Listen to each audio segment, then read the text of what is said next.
Saudara, usai melaksanakan wukuf di Arafah, jemaah haji Indonesia bersiap untuk melempar jumroh. Dan sambil memantau jelang lempar jumroh, Menteri Agama Yakut Khalil Qomas bicara soal evaluasi haji tahun 2022.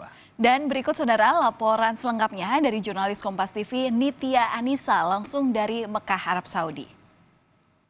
Selama 2 hari ke depan, jemaah haji Indonesia akan menunaikan pelemparan jumroh dari hari ini pelemparan Aqobah hingga kemudian 2 hari ke depan bersama di Mina. Saat ini sudah bersama dengan saya, Menteri Agama Yakut Khalil Qomas. Assalamualaikum Pak Menteri. Lagi-lagi ditodong sama saya nih Pak ya. Saya yakin, jemaah haji Indonesia seperti saya mungkin sudah selesai wukuf, tenaganya masih sedikit tapi semangatnya masih banyak Pak. Mungkin apa yang harus diperhatikan oleh jemaah Indonesia? Ya, jemaah haji Indonesia tentu harus jaga stamina karena ini puncak ibadah fisiknya kan di sini nih, di Mina. Pergerakannya masif dan jauh jaraknya ke kiri ya. Dan termasuk harus mengenali medan ya Gus ya? Iya, makanya saya selalu ingatkan kepada jamaah untuk mengikuti apa yang diarahkan oleh petugas. Karena petugas ini sudah mengikuti orientasi lama gitu, mengenali medan dengan baik. Jadi supaya jamaah ini tidak tersesat atau kalau ada sesuatu itu terpisah dari rombongan Gus? Terpisah dari rombongan, kalau terjadi sesuatu ada yang bisa cepat memberikan respon gitu. Nah, mengenai respon, saya yakin bahwa sebenarnya terutama tenaga kesehatan sudah berbuat sangat-sangat maksimal. Tapi kan ini juga lumayan ya Gus, ya 41 derajat tadi terakhir saya kali cek. Apa kemudian yang bisa dilakukan untuk meminimalisir angka kematian terutama?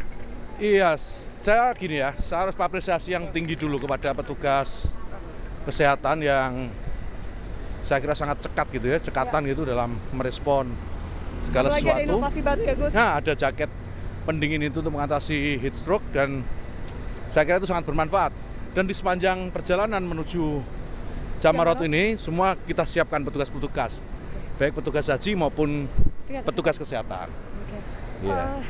Kalau Gus melihat sendiri bagaimana evaluasi sampai paling tidak pelemparan jumroh Aqobah pada hari ini Gus? Ya, ini saya cenderung melihat jamaah haji cenderung tertib mengikuti arahan petugas sesuai dengan jadwal yang sudah ditentukan, sehingga ini juga meminimalisir kekhawatiran terjadi sesuatu pada jamaah, tapi insya Allah tidak ada, karena juga secara umum kan jumlah jamaah juga berkurang, secara umum berkurang, jadi relatif lebih longgar ini Jamarot. Insya Allah sih aman sejauh ini.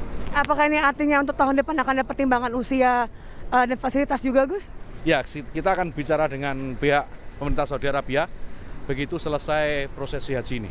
Itu setelah kita evaluasi, kemudian kita akan langsung bicara dengan pemerintah Saudi Arabia. Terakhir Gus, karena sudah mau sampai ke lantai 3, boleh mengucapkan selamat Idul Adha untuk masyarakat Indonesia yang merayakan hari Minggu Gus. Selamat Idul Adha buat seluruh masyarakat Muslim terutama di Indonesia, dan mari kita teladani semangat Idul Adha di mana mengajarkan kita untuk berkorban. Berkorban itu kan bukan hanya sekedar memotong hewan, kambing, sapi atau unta gitu ya. Tetapi juga bagaimana kita mampu mengorbankan jiwa-jiwa besar kita ketika negara membutuhkan, ketika negara memanggil, jiwa-jiwa besar kita harus siap. Gitu ya. Ya, itu saya kira makna dari Idul Adha bagi warga Muslim Indonesia tahun ini. Karena kita baru mau keluar dari pandemi, dan saya kira semua warga negara harus mengambil peran untuk mengembalikan kejayaan Indonesia yang dihantam pandemi 2 tahun. Ya.